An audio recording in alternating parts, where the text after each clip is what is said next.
የተሰጠ ወሊድ ኢብኑ አልሙጊራ አልመኽዙሚ ታዋቂ ሰው ነው። የተሰጠው ሀብት ከጣኢፍ እስከ ሻም በሁሉም የመካ በሮች ይገባ ነበር። ማለን መምዱዳ አላህ እንዳለ የተከበሩ ልጆች አሉት። በእድሜ ባለጸጋ ነው። ታዋቂ ገጣሚ ነው። አላህ ሁሉን ሰጠው። ምድር ላይ ዕውቀትም ሰጠው፣ የግጥም ችሎታ ሰጠው። ለፈተና ግን አንድ ያቀረበው ነቢዩ ዓለይሂ ሰላቱ ወሰላም ሰለላሁ ዐላ ረሱሊላህ ቁርአን ሲቀሩ ጆሮው እንዲነካው አላህ አደረገ። ሐሚም ተንዚሉል ኪታብ ሚነላሂል ዐዚዚል ዓሊም ጋፊሪ ዘንብ ወቃቢሊ ተውብ ሸዲድል ዒቃብ ዘጠውል ላ ኢላሃ ኢላ ሁ ኢለይሂል መሲር። ቁርአኑ ማረገ። ቁርአን መግነጢሳዊ ኃይል አለ፣ ይስብሃል። በተለይ ግጥሙን ስታቀው፣ የሥነ ጽሑፉ ችሎታ ሲኖር፣ ነሕውን ኢዕራቡን ስታቀው ማዕናው አያልቅም። በጣም ተማረከ። ይሄንማ ከሰማ ለሐጅ የሚመጣው እንግዳ ሊሰልም አይደል አለ።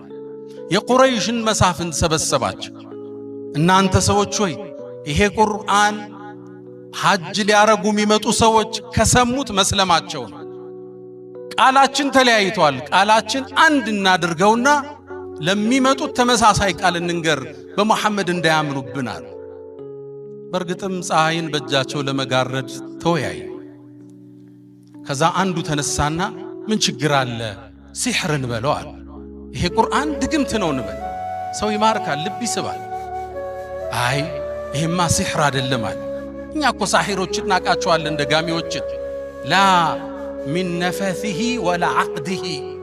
ይሄ ገመድ እየቋጠሩ ይነፉ ነበር፣ እፍፍ ይላሉ። ነፋሳቲ ፊል ዑቀድ። ሚን አነፋፉ አተሳሰሩ። ሳሒር አይመስልም መሐመድ አላቸው። ማን ያምናቸዋል? ልክ ሲያዩት ያን ጨረቃ ሳይ ማን ያምናቸዋል? ታዲያ ምን እንበል? አይ ግጥም ነው እንበላሉ። ቁርአን ይማርካል፣ የሚስባችሁ ቤት አመታቱ ግጥም ስለሆነ ነው እንበላሉ። አረቡ እኮ ግጥምን ያውቀዋል። ፈቀድ ዐረፍነ ሽዕረ ኩለሁ አላቸው። ግጥም እናውቀው የለ መብሱጠሁ ወመቅቡደሁ ወረዘጀሁ ወሐዘጀሁ እናውቀው የለ ግጥምን አመታትማ አረቡም ያውቀዋል። አያምኗችሁ። ቁርአን ከግጥምም ከስድ ንባብም መሃል አዲስ ቅብ ይዞ ነው የመጣው። ድሮ ስነ ጽሑፍ ሲረተብ ግጥም ስድ ንባብ ይባል ነበር። አሁን ሶስተኛ ቁርአን ተባለ። መሃል የግጥምም ይዘት አለው፣ ስድ ንባብም ይመስልሃል፣ ማራኪ ልብ የሚስብ ሆነ። ታዲያ ምን እንበል? አብዷል እንበላል። ይሄ የሚለፈልፈው ወሒ መጣልኝ እያለ አብዶ ነው እንበላሉ።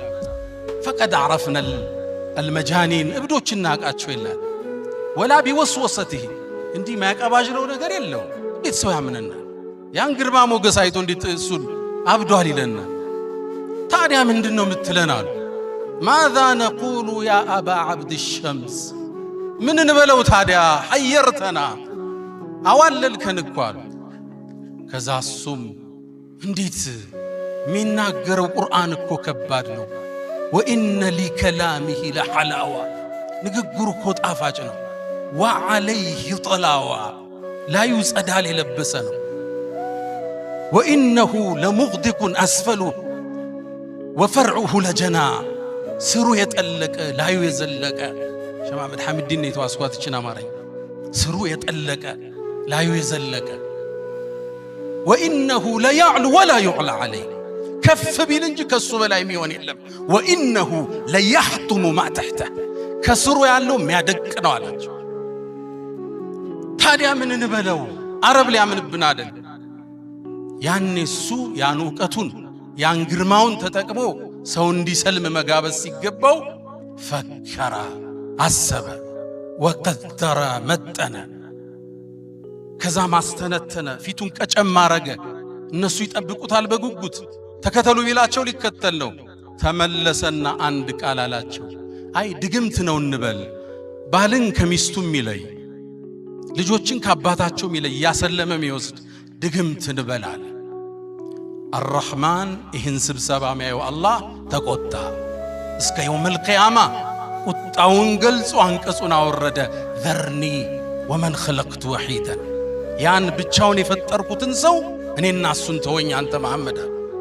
አላህ ቁጣው አየለ። ዘርኒ ወመን ኸለቅቱ ወሒዳ ብቻውን ከናዶት ፈጥሬው ወጀዐልቱ ለሁ ማለን መምዱዳ የማይቆጠር ሪዝቅን የሰጠውትን ጧኢፍ ላይ የእርሻ ማሳ አለው። ከሻም አገር የንግድ ቅፍለቱ ይመጣል። ንግዶቹ በሁሉም የመካ በሮቹ የሚገባ ባለጸጋ ወልዚ ይሉታል ነጮቹ። የሀብት ጥግ የደረሰ ማለት የተዘረጋ ሀብት ያደረግኩለት። ወጀዐልቱ ለሁ ማለን መምዱደን ወበኒነ ሽሁደን ልጆቹ ደግሞ ለሥራ ለሪዝቅ አለዱ ከጎኑ ናቸው። ሀብታቸው ብዙ ነው። ከአባታቸው ጥግ ሆነው የሚቆጣጠሩት አብረውት ነበር የሚወጡ። ግርማ ሞገሳቸው የማማራቸው የሀብታም ልጆች እሱ የተከበረ ባለ ሀብት ከዙሪያው ያሰለፍኩለት። ثم يطمع أن أزيد ደግሞ እንድጨምረው ያስባል። ከላ በጭራሽ አላ ለምን إنه كان لآياتنا عنيدا እሱ በርግጥ ባንቀጾቻችን አስተባብሏል፣ ደንበር አልፏል። إنه على الله ክስተቱን እዩት። إنه فكر وقدر አሰበ ቁርአንን ለማስተባበል وقدر መጠነ ثم قتل كيف قدر እንዴት እንዲህ ያስባል ይመጥናል። ثم عبس وبصر ፊቱን ቀምጨር ፈታ ያደረገ ምን ልበለው። ثم أدبر واستكبر አስተባብሎም ከእስልምና ሸሸ። ከዛም ብሎ አለ فقال إن هذا ይሄ ቁርአን إلا سحر يؤثر إن هذا إلا قول البشر ይህ የሰው ልጅ ንግግር ነው፣ ድግምት ነው አለ። አላህ አንቀጹን ቋጨው። ሰኡስሊህ ሰቀር ጀሃነም ራሷ የምትፈራው ሌላ ጀሃነም አለ፣ ሰቀር የሚባል እሱ ውስጥ ጨምረዋል አላል።